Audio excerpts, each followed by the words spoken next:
This video is sponsored by After Effects World Conference, September 26 to 28, 2014, Seattle, Washington.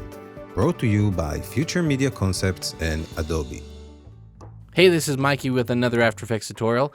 Doing some VFX. This is kind of a Jekyll and Hyde look, and the inspiration came from the Netflix banner ad for Hemlock Grove, of all places.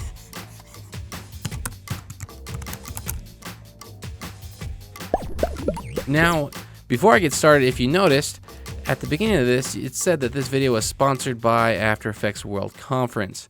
And the reason why I'm putting that on there is because I've got some exciting news. I'm actually going to be speaking and presenting at the After Effects World Conference. So, pretty exciting. I'm going to be covering 3 different topics. I'm going to be talking about shape layers. I'm going to be talking about utilizing first-party plugins. And I'm going to be talking about doing morphing. So if you are wondering whether or not you should go to this, I highly suggest it. It's in the end of September, it's in Seattle, and it's sponsored by Adobe, so it should be a lot of fun, and I can't wait to be there.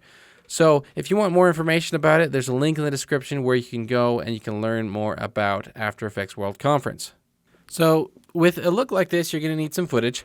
You're going to need someone looking normal and someone looking crazy, and we're going to kind of compile it together. You could do this on a green screen or a white screen, something where you can kind of key out the background. I did it on a white screen. So let's get started with a brand new composition. Let's just do, 1920 by 1080. It's 5 seconds long. And let me get my footage. So I'm just going to double click on this. And in After Effects, you can double click and you can confine the spot you want. And that looks pretty good. And then you grab your in point. I'm going to just hit that. Then go to the out point, hit that, and then what I can do is then I can bring this down into my timeline, and it's going to be those in and out points. So now let's find a crazy clip. So I'm just going to scroll through, and let's see, right there. So that's the beginning of my clip. I'm going to hit my in marker, go to the end, and hit the end marker. I guess the end didn't do it. Let me try it again. There we go. And then I can just bring this down into my timeline. Now, I need to take this and let's get a good key. And anytime I'm doing any sort of key, I like to do it on a white background. But since this is already white, I'm going to do it on a black background. So I'm going to add a new solid. Just black. Let's put it at the bottom. And why I do that is because then I can see when it's completely keyed out. So let's come into, and it actually is an obsolete effect. I like the Luma key better than the new extract filter. It just always seems to work better for me. So I am using that one, and it's located in the obsolete folder. So I'm changing my threshold, and let's thin the edge a little bit. Now I'm going to come into the color correction, and let's tint that. And then let's add some curves. I might bring this curves up before the Luma key. Yep, that's what I thought. So then I can come in and really, let's turn off the Luma key. And let's really bring down the darkness. Okay. Put the tint first, then curves, and then Luma key last. And I think that's looking pretty good. I do have a little bit right up there, but I don't think that should be a problem. So now that I have that on the first one, I'm going to just take these, copy them, and let's paste it onto this second one. Okay, now I've got 2, and they're pretty well keyed. Now what I have noticed is right there in the shirt, you can see it didn't quite key out right. So what I'm going to do is I'm going to add a mask effect to this. So I'm going to just take my pen tool. Since he's not moving around too much, I can just mask that. Then come in to the effects on the Luma key, and I'm going to add a compositing option. And it automatically does that mask. And then what I want to do is come into the masks and invert it. And so as we can see, even if I put the black underneath there, it's not doing the Luma key on that part. Let's do the same thing for this other. Now, if you don't have this compositing option, this is a new feature in After Effects CC, the 2014 update. And it's really kind of a cool thing to be able to add masking features per effect. It's one of my favorite new options in the new update. So now that I've got that together, I'm going to bring the opacity down, and I'm just going to kind of line up where I want this at. And you know what? I think I want to maybe reverse this guy. So I'm going to right click, go to time, and reverse the time layer. And I'm going to reverse the way he's looking. So I'm going to go to the scale. So I just hit S on the keyboard, brings up the scale, unlock it, go to that first value, and put a negative before it. Okay, that's looking pretty good. All right, now I'm just timing up the ending. And let's change our composition. We're at 4 seconds and 6 frames. Now let's line this up. I want this to kind of line up pretty good. You can see that's pretty cool looking. Now I need to take this top one, and I've got it where I want it to start, but I need to kind of keyframe the position and maybe rotation. And I'm moving this out. And we'll probably want to do that over the whole frame, so it's a slow move. And maybe a little bit rotation change right there in the middle. Okay, that's looking pretty good. Let's bring this back up to full opacity. Now what I want to do is I'm going to take this bottom layer, I'm going to duplicate it. I'm going to bring it to the top so that I'm going to mask out half of his face.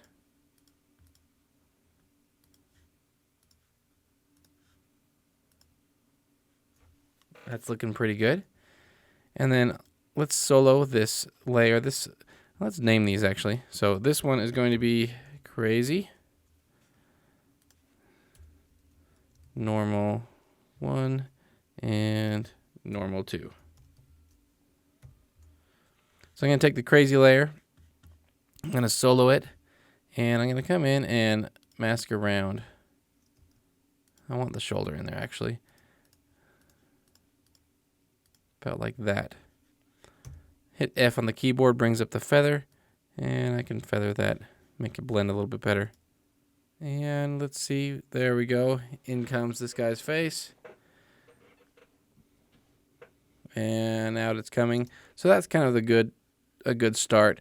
Now what I want to do is right here at the beginning, I want everything to look nicer. It's looking a little bit weird. So with this effect, I'm going to use lots of the liquefy. So at this point, I want everything to kind of be looking like this. So I'm going to select the layer at this point where the guy is fully out. Come to the effect, go to distort, liquefy, and then I'm going to keyframe the mesh and the percentage. Then I'm going to go back in time to the beginning of the clip, and I'm going to use the finger tool, the push tool, but I might come in and increase the brush pressure and maybe the brush size a little bit. And I'm going to move this guy's face so everything kind of lines up as best I can. It's going to look weird no matter what you do, but that's kind of the look we're going for. Kind of a crazy Dr. Jekyll, Mr. Hyde kind of a feel. So let's get that as close as we can.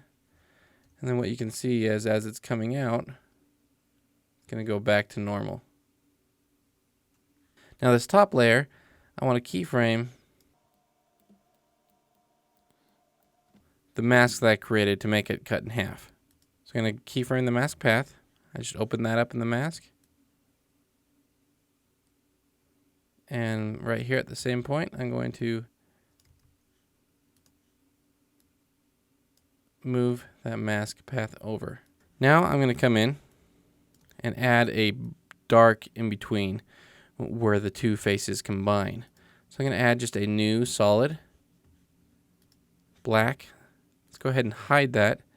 And then while I'm going to wait until it's fully out, use my pen tool and kind of just free form a black area. And then when I turn it back on, it's going to look like that. And then I'm going to use the variable mask tool.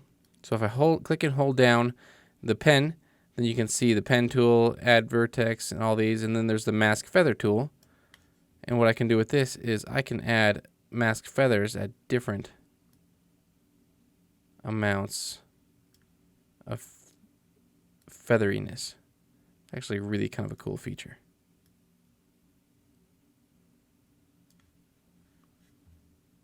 So I want it more feathery on the sides, not quite as much on top. That's looking pretty cool. I might come in, make this a little bit more along the hairline. Get the feather tool again. There, that's looking pretty sweet. Now what I need to do is I need to keyframe this. So I'm going to go into my mask path, twirl down, keyframe it, because this is at the end and that's good. And then go to the beginning. And now let's move all my points to more in the middle where the two faces are meeting.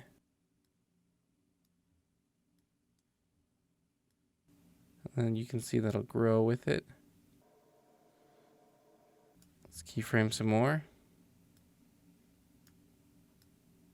And now at this point we're going to want to keyframe the opacity of the mask itself so that it starts off not quite there.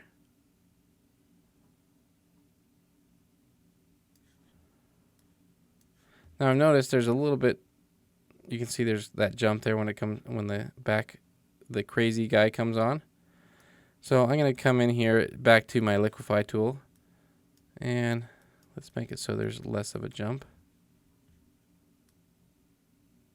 Okay, I'm liking the way this is moving so far.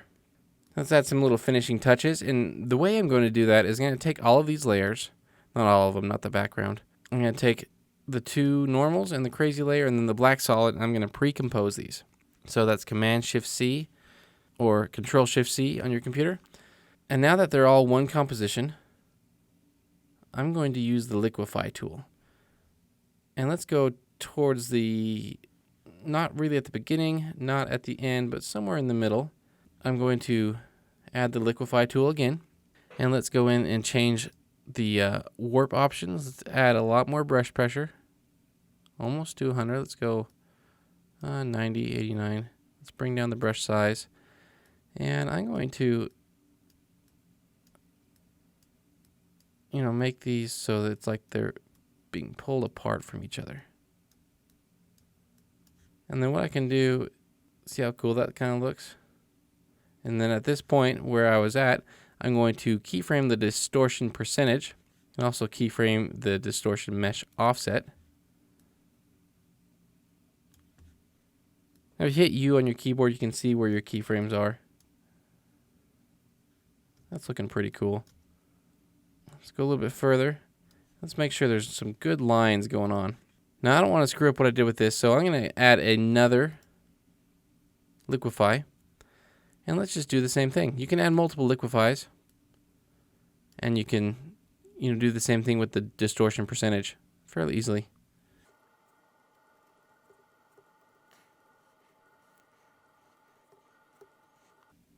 So let's just make these look like they're kind of pulling away from each other. That's really cool looking. Let's keyframe the distortion percentage. Move to where this one started, and let's bring it down. And you can see there's really a unique look going on here. Now, in the example, there's kind of some flashes and some little glitches kind of thing going on. And let's create that now. So what I did for that was I would take this, say this two-face comp. I'm going to duplicate it. And at this point, I've got two faces. And let's just cut it down so it's 2 frames long. And then let's go to where there's not 2 faces. And then you can see there's like a little, as it plays, a little glitch kind of a thing going on. Maybe bring the opacity down.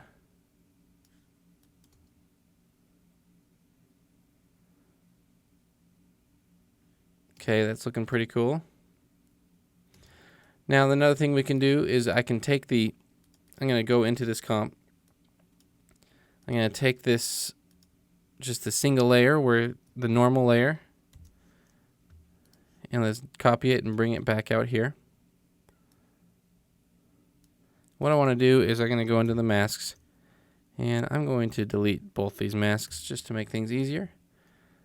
And I'm going to take this, keyframe the position, and I'm going to move it really fast and really far.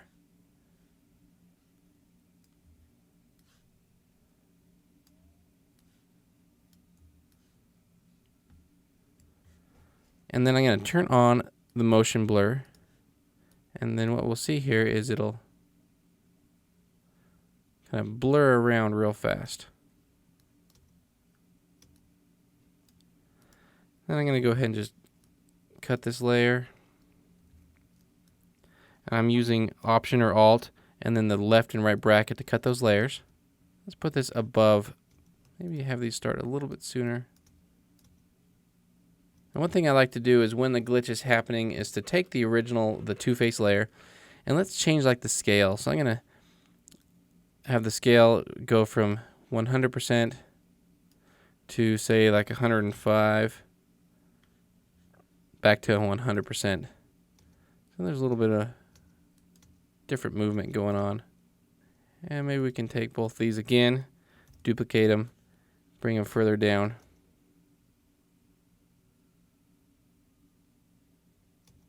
And this time, instead of changing the scale, maybe we'll change the position.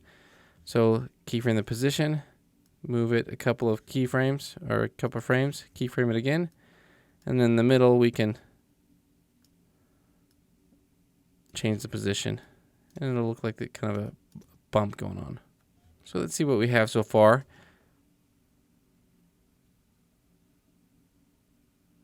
Okay, that's looking pretty cool. Now let's add a background to this. In the example from the Hemlock Grove on Netflix, it was kind of a white background, and then it had a texture on it. So I'm going to bring this background back to the back, and let's create a texture. So I'm going to just use this black layer that I had from the beginning, and let's create noise, some turbulent noise, increase the contrast, and then let's bring the scale down so it's smaller. I'm going to take this and I'm going to just add a mask to it.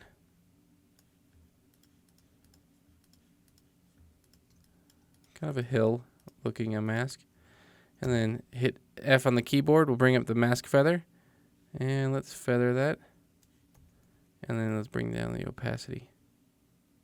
Okay, that's looking pretty cool.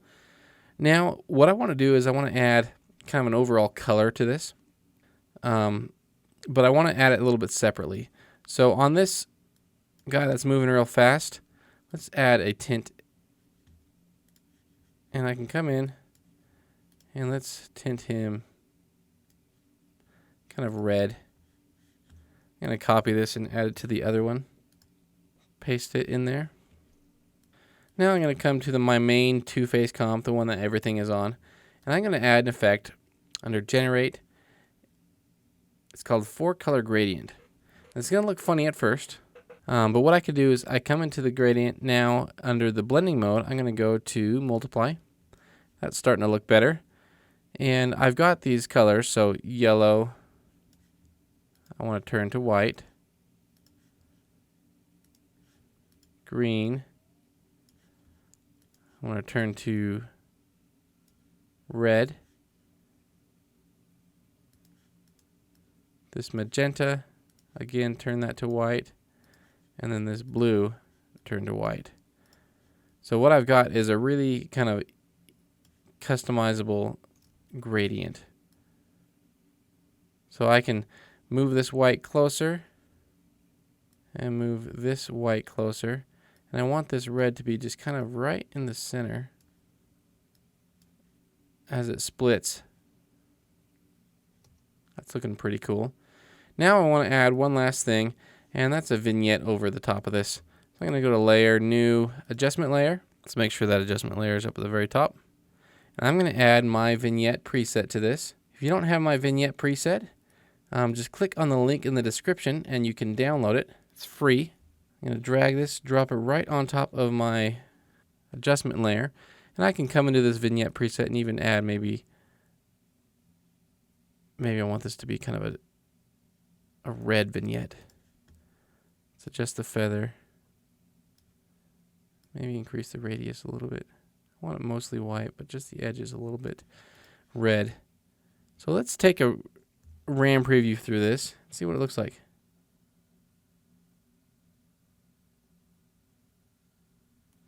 Okay, that's looking pretty cool. The last thing I want to do is add some little spikies on the shoulder that you saw in the example. That's really easy to do. And again, I'm going to just use another liquify tool. So let's close these down. And let's go to Effect,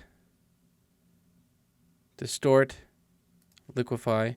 And I like to have them all separate so that I can have more control over them. And this one, I'm going to come into the tools. I'm going to bring this brush pressure up all the way, pretty much. Let's bring that down. Grab that finger tool.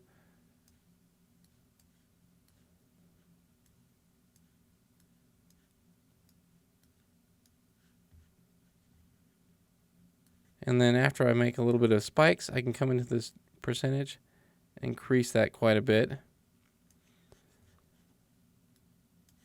Let's keyframe. So at the end, it's 200. And then right about here, let's bring that down to 0.